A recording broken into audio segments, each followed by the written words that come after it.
สวัสดีค่ะชาวราศีเมษซึ่งก็คือผู้ที่เกิดระหว่างวันที่ 13 เมษายน ถึง 14 พฤษภาคม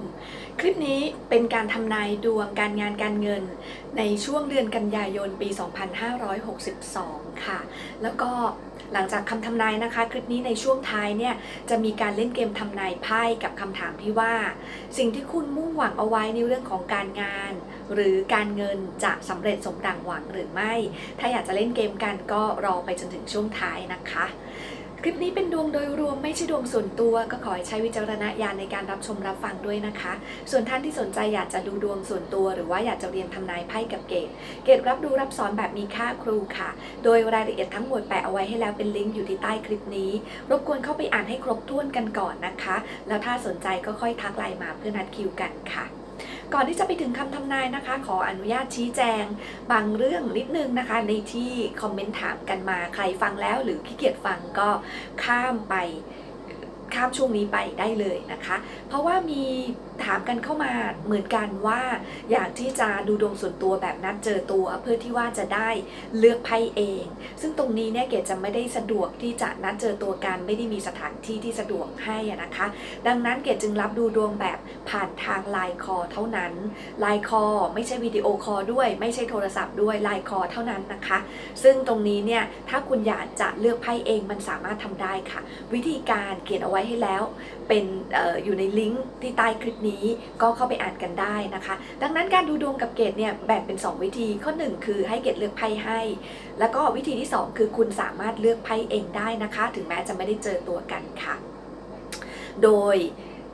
ถ้าถามว่าแบบไหนจะแม่นกว่ากันนะคะให้ดูที่ความเชื่อมั่นค่ะถ้าเกิดว่าคุณเชื่อมั่นที่จะให้เกรดเป็นตัวแทนในการเลือกไพ่ให้ก็ให้เกรดเลือกให้ก็ได้แต่ถ้าเชื่อมั่นในตัวเองมากกว่าอยากเลือกไพ่อยากเลือกดวงของตัวเองด้วยตัวของคุณเองก็สามารถทำได้เหมือนกันนะคะโดยคุณไม่ต้องถามนะคะว่าแล้วคนอื่นเขาทำอย่างไรการดวงใครดวงมันนะคะความเชื่อมั่นของใครความเชื่อมั่นของมันคุณเอาตัวของคุณเป็นหลักว่าคุณเชื่อมั่นแบบไหนก็เลือกวิธีการนั้นได้เลยค่ะความแม่นยำอยู่กับที่ว่าคุณเชื่อมั่นแค่ไหนเท่านั้นเองค่ะโอเคค่ะเรามาถึงคำทำนายกันเลยนะคะสำหรับเดือนนี้ชาวเมษนะตัวตนของคุณเนี่ยคุณได้ไพ่ใหญ่ไพ่ของคนเก่งนะคะด้วยไพ่ราชาถือไม้เท้าแบบนี้เลยดังนั้นตัวคุณเนี่ยมีความสามารถในการทำงานที่ดีมีความสามารถในการที่จะตัดสินใจมันจะอาจจะมีเรื่องราวอะไรบางอย่างเข้ามาให้ตัดสินใจมีโปรเจกต์ใหม่ๆเข้ามาเหมือนกันนะคะมีโอกาสได้เริ่มต้นโปรเจกต์ใหม่ๆด้วยไพ่1ไม้เท้าแล้วคุณอาจจะต้องตัดสินใจเริ่มต้นว่าจะวางโปรเจกต์อย่างไรจะดำเนินมันอย่างไรคุณจะทำมันได้ดีค่ะได้ไพ่เดอะแมจิเชียนด้วยสถานการณ์ในช่วงนี้นะคะตัวคุณเนี่ยค่อนข้างที่จะฉลาดปราดเปรื่องเก่งในเรื่องของการคิดการวางแผนการงานใครทำงานที่เกี่ยวกับเรื่องของการใช้คำพูดเป็นวิทยากรเป็นครูนะคะหรือว่าเป็นนักการขายเนี่ยได้ไพ่ใบนี้เนี่ยถือว่าเหมาะสมมากเลยช่วงนี้เนี่ยพูดอะไรก็มีคนเชื่อถือมีคนที่อยากจะฟังนะคะแล้วก็เป็นไพ่ของผู้วิเศษนะ The Magician ไพ่แบบนี้เนี่ยเป็นไพ่ของคนที่เรียนรู้อะไรได้ไวใครได้เริ่มต้นโปรเจกต์ใหม่เนี่ยอย่างเนี้ย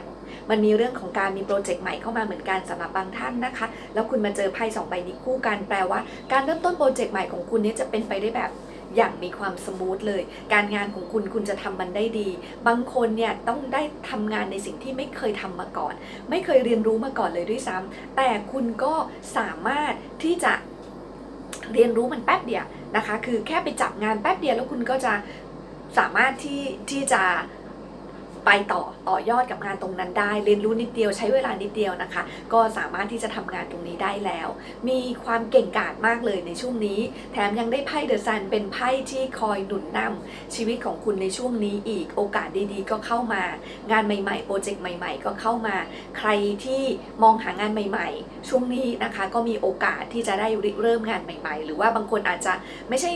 ใช่มองหางานเปลี่ยนงานแต่ว่าเป็นการเพิ่มงานนะคะอาจจะเป็นพนักงานประจำแล้วก็อยากจะทำอะไรเพิ่มเติมเป็นไซด์ไลน์ก็มีโอกาสที่จะทำงานโปรเจกต์ใหม่ๆได้นะคะดูคุณเป็นอิสระทางความคิด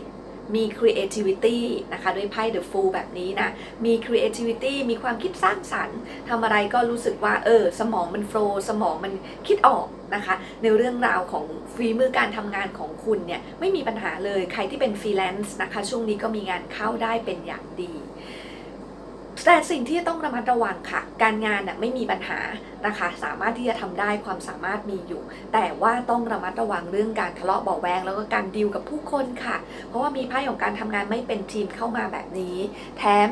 ไพ่ใบนี้ใบเดียวเนี่ยก็ไม่ค่อยหนักเท่าไหร่แต่พอมาเจอไพ่ใบนี้ร่วมกันเนี่ยถือว่าหนักอยู่เพราะว่าเป็นไพ่ของการที่เอาชนะการคานกันมีคู่แข่งนะคะแล้วก็มีคู่แข่งในที่ทำงานหรือว่าอาจจะเป็นศัตรูคู่แข่งคู่ค้าของคุณที่เขาก็ใช้ย่อยเหมือนกันนะเขาก็เก่งกาจพอตัวดังนั้นนะคะการทำงานของคุณอยากจะแสดงฝีมือคุณอยากที่จะเสนอความคิดไอเดียอะไรต่างๆของคุณเนี่ยคุณรู้สึกว่าโอ้โหมันดีมากเลยไอเดียของคุณแล้วคุณมั่นใจมากว่ามันจะดีแต่บางทีอาจจะโดนสกัดดาวรุ่งถ้าคุณอยู่ในตำแหน่งที่ยังเป็นลูกน้องเขาอยู่นะคะอาจจะมีเพื่อนร่วมงานนะมาขัดแข้งขัดขาหรือว่าถึงแม้ว่าคุณจะอยู่เป็นในตำแหน่งเจ้านายมีลูกน้องก็ตามลูกน้องคุณก็ซัพพอร์ตคุณดีซัพพอร์ตคุณใช้ได้นะคะแต่ว่าตัวของคนข้างๆคนที่เป็นตำแหน่งเดียวกันอะไรอย่างเงี้ยเขาจะคอยขัดแข้งขัดขาคอยมาทำให้ไอเดียที่บันเจิดของคุณเนี่ยมันสะดุดลงนะคะเหมือนไม่ค่อยได้รับการซัพพอร์ตจากคนรอบข้างเท่าไหร่แล้วก็ทำให้เรารู้สึกหงุดหงิดจุกจิกใจแล้วก็อาจจะพานทะเลาะเบาะแวงได้เพราะช่วงนี้เนี่ยเราไม่ค่อยคอมโพรไมซ์เท่าไหร่ดูมีความใจร้อนโดยนะไพ่แบบนี้นะคะไพ่ของมีเดอะซันด้วยเดอะซันเป็นไพ่ดีนะแต่ก็เป็นไพ่ของคนใจร้อนนะคะแล้วคุณชาวเมษด้วยปกติแล้วก็มีความใจร้อนอยู่เนืองๆตามลักษณะของคนชาวเมษอยู่แล้วดังนั้นช่วงนี้เนี่ยก็จะไม่ค่อยอรุ่งอร่วยเท่าไหร่ใครมาขัดแข้งขัดขาคุณก็พร้อมจะไฟกับเขาไปทั้งหมดก็ต้องระมัดระวังนะคะเพราะว่าถามว่าการที่คุณจะไปต่อสู้อะไรกับเขาถ้าเขาอยู่ในระดับเดียวกับคุณถามว่าคุณชนะไหมจริงๆแล้วเนี่ยดูว่าคุณมีโอกาสที่จะชนะแต่ไม่ใช่ชนะจากการทะเลาะเบาะแหวงแต่มันเป็นชนะจากการชนะกันบนโต๊ะชนะกันจากการเสนอผลงานคือผลงานของคุณมันดูว่ามันน่าจะดีมันน่าจะโดดเด่นนะคะได้ไพ่เดอะซันด้วยยกเว้นเพราะเขาก็เป็นชาวเมษเหมือนกัน ก็มันคนชาวเมษนะคะช่วงนี้ทำผลงานจะโดดเด่นดังนั้นนะคะถ้าจะเอาชนะคู่แข่งนะคะไม่ว่าจะเป็นคู่แข่งในที่ทำงานที่มาแบบเป็นเหมือนสงครามซิวิลวอร์สงครามภายในนะคะก็จะต้องต่อสู้ฟาดฟันกันเองกับคนในองค์กรหรือจะเป็นสงครามภายนอกคือว่าคู่แข่งทางการค้าของคุณเนี่ยเขาก็มาเหนือมียุทธวิธีอะไรแปลกๆใหม่ๆที่โอ้คุณก็รู้สึกว่าคู่แข่งนี่น่าจับตามองอยู่เหมือนกันน่ากลัวอยู่เหมือนกันเนี่ยแต่ว่าคุณก็ไม่ต้องห่วงนะเพราะว่าไอเดียของคุณการวางแผนงานของคุณก็ไม่ได้น้อยหน้าไปกว่าใครนะคะเอาชนะกันในเรื่องของตัวงานดีกว่าถ้าคุณจะเอาชนะกันในเรื่องของการถกเถียงกันไร้ประโยชน์นะคะเพราะว่าดูแล้วก็เหนื่อยเปล่าค่ะมันเป็นภาพของการที่หาบทสรุปไม่ได้อะเพราะว่าผลงานของคุณก็เชื่อมั่นว่ามันดีผลงานของเขาก็เชื่อมั่นว่ามันดีนะคะดังนั้นเราไม่ต้องไปถกเถียงอะไรกับใครเราโชว์ผลงานเราเลยว่าเนี่ยเรามีไอเดียอย่างเงี้ยเรามีผลงานแบบเนี้ยถ้าเกิดว่าเจ้านายชอบก็ซื้อไม่ชอบก็ไม่ว่ากันเราก็ถือว่าเราทำดีที่สุดแล้วเอาประมาณนี้ดีกว่าไม่ต้องไปทะเลาะเบาะแว้งกับใครดีกว่านะคะเพราะภาพไพ่แบบนี้นะทั้งเจอ3ดาบด้วยเป็นภาพของการมีปากเสียงกันค่อนข้างสูงมากมีโอกาสจะมีปากเสียงกันในที่ทำงานนะคะถ้าแม้ไม่ได้มีปากเสียงในที่ทำงานก็อาจจะทะเลาะกับลูกค้านะคะถ้าไม่ใช่กับคนในองค์กรเดียวกันทะเลาะกับลูกค้าทะเลาะกับคู่แข่งนะคะแล้วก็ต้องระมัดระวังในเรื่องของเจ้านายด้วยนะใครก็ตามที่โอเคถ้าคุณเป็นเจ้าของกิจการไม่มีนายเป็นนายตัวเองอันนั้นก็จบไปอันนั้นคุณก็ต้องไประมัดระวังในเรื่องของลูกค้าหรือว่าคู่แข่งแหละแต่ถ้าคุณอยู่ในองค์กรแล้วคุณเป็นเจ้านายนะคะช่วงนี้เจ้านายอาจจะทำให้จุกจิกใจหน่อยแล้วก็มีโอกาสที่เจ้านายจะมองเราว่าเราเนี่ยเก่งเกินหน้าเกินตาจนอวดดี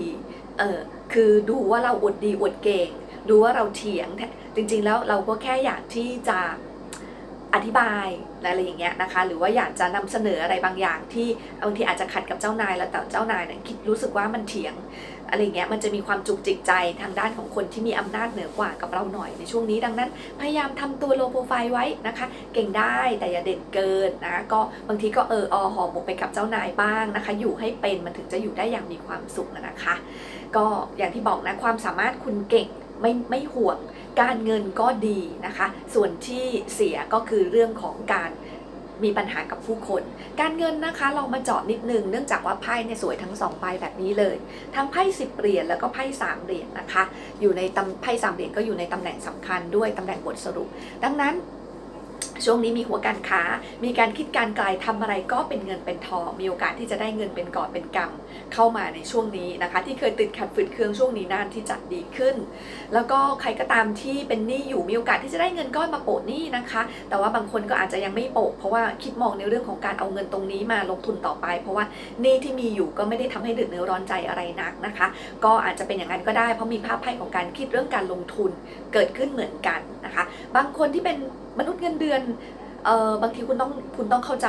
นิดนึงนะว่ามันมีโอกาสได้เงินก้อนเนี่ยแต่ถ้าคุณเป็นมนุษย์เงินเดือนแล้วคุณไม่ได้ทำอะไรเสริมเลยแล้วช่วงนี้มันไม่ใช่ช่วงเวลาที่จะได้โบนัสอะไรเนี่ยการที่คุณจะได้เงินเพิ่มมันก็คงจะยากนะคะบางทีคุณอาจจะต้องไปทำอะไรเพิ่มเติมหน่อยอย่างที่บอกมันมีโอกาสที่คุณจะมีโปรเจกต์อะไรใหม่ๆเพิ่มขึ้นอาจจะทำเสริมจากงานประจำของคุณนะถ้าขยันนะคะคุณก็มีโอกาสที่จะได้เงินเพิ่มจริงๆไม่ต้องขยันหนักมากด้วยซ้ำพอพื้นดวงมันเปิดแบบนี้บางทีทำอะไรนิดๆหน่อยๆเนี่ยมันก็เป็นเงินเป็นทองแล้วแต่ถ้าเกิดไม่ทำนะคะอยู่เฉยๆรายได้ของคุณมันก็คงที่อย่างนั้นแหละเพียงแต่ว่ามันไม่ใช่ไพ่เสียดังนั้นก็บอกว่ารายได้มั่นคงดีแต่ถ้าขยันเนี่ยรายได้มันจะมีโอกาสที่จะได้เพิ่มนะคะค่อนข้างจะสูงเลยในช่วงเดือนนี้ภาพการเงินสวยมากเลยค่ะโอเคนี่ก็คือ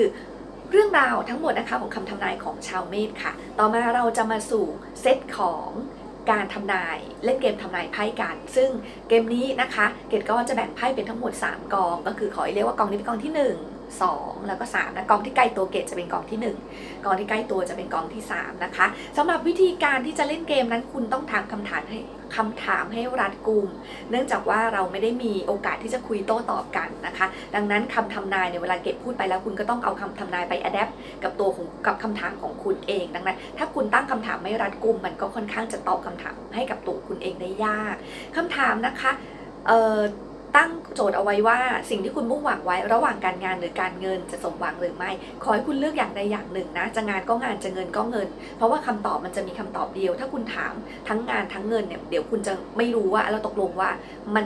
ตอบเรื่องไหนเรื่องของงานหรือเรื่องของเงินนะคะเลือกมาสักหนึ่ง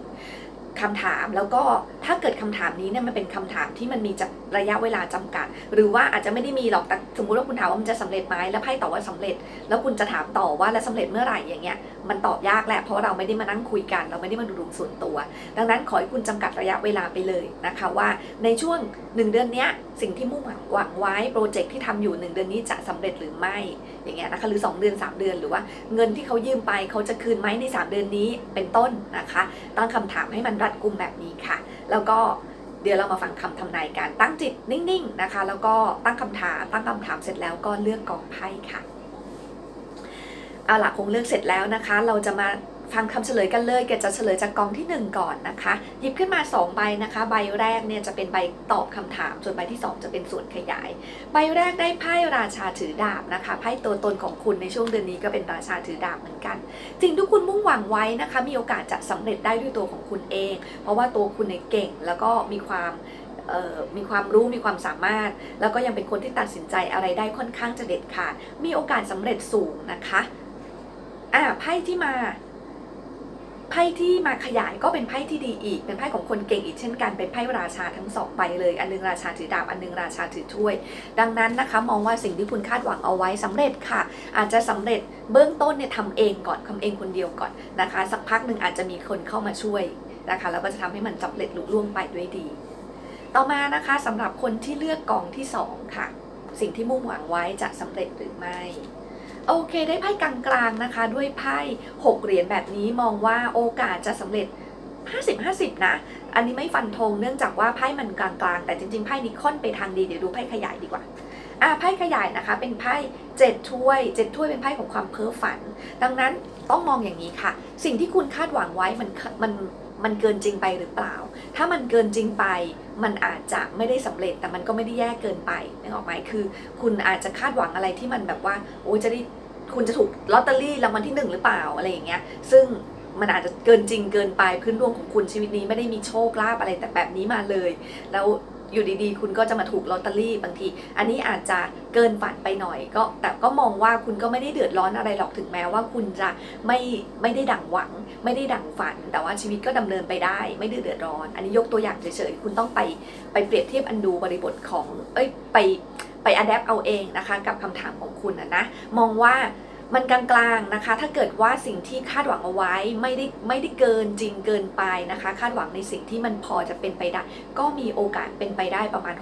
60-70% ที่จะสำเร็จนะคะแต่ว่าถ้าเกิดมันเกินหวังไปหน่อยก็คงจะไม่สำเร็จแต่ว่าถึงไม่สำเร็จก็ไม่เป็นไรชีวิตคุณก็ไม่ได้แย่อะไรค่ะต่อมานะคะเป็นเซตกองที่3ค่ะกองสุดท้ายนะคำตอบนะคะจริงๆได้ไพ่คำตอบที่ดีนะไพ่ใบที่1ดีด้วยไพ่8ไม้เท้าแต่ว่าก็ต้องดูไพ่ที่มันมาประกอบด้วยเกิดใดดันได้ไพ่เดอะมูนดังนั้นเมื่ออ่านรวมกันมองว่าสิ่งที่คุณคาดหวังเอาไว้มีโอกาสที่จะสำเร็จสูงแต่ถึงสำเร็จแล้วมันก็ยังไม่ได้ดั่งใจมันก็ยังมีเรื่องราวให้คุณต้องกังวลมีเรื่องราวให้คุณต้องคิดต้องจัดการเยอะนะคะหรือว่าเป็นได้ดังหวังแล้วแต่ถึงได้มาก็ไม่สบายใจยกตัวอย่างเช่นอันนี้ยกตัวอย่างเฉยๆคุณอาจจะถามว่าเงินที่ญาติคุณยืมไปคุณจะได้คืนภายในเดือนนี้ไหมไพ่คำตอบว่าได้นะคะด้วยไพ่ดีแบบนี้ตอบว่าได้แต่ได้มาคุณก็ไม่สบายใจเพราะคุณมีความรู้สึกว่ายกตัวอย่างนะคุณอาจจะรู้สึกว่าเขารีบเอาเงินมาคืนให้แต่เขาก็ยังเดือดร้อนอยู่เลยเขายังดูลำบากอยู่เลยแล้วเขาจะไหวไหมเราแบบเราเร่งรัดเรื่องของการเงินเอาไปหรือเปล่าหรือว่าเราควรจะให้เขายืมต่ออะไรอย่างนี้อันนี้ยกตัวอย่างนะคะหรือความสำเร็จของคุณโปรเจกต์ของคุณเนี่ยมันสำเร็จไหมสำเร็จแต่สำเร็จแล้วคุณก็ยังรู้สึกว่ามันยังหม่นหมองยังไม่ได้รู้สึกสบายใจไปซะทีเดียวนะแต่ว่าจะด้วยเรื่องอะไรนั้นอันนี้มันยากเกินที่จะทำนายให้แล้วเนื่องจากว่ามันเป็นการดูดวงโดยรวมคุณเอาไปอัดแอปเอาเองนะคะคำตอบตรงนี้นะโอเคค่ะนี่คือเรื่องราวทั้งหมดนะคะของชาวเมษค่ะสุดท้ายนี้ก็ขออวยพรนะคะขอให้ชาวเมษมีความสุขมากๆคิดหวังสิ่งใดก็ขอให้สมหวังดังปรารถนาทุกประการนะคะสำหรับคำทำนายถ้าชอบก็ช่วยกดไลค์ถ้าใช่ก็ช่วยกด Subscribe ให้หน่อยนะคะขอบคุณค่ะ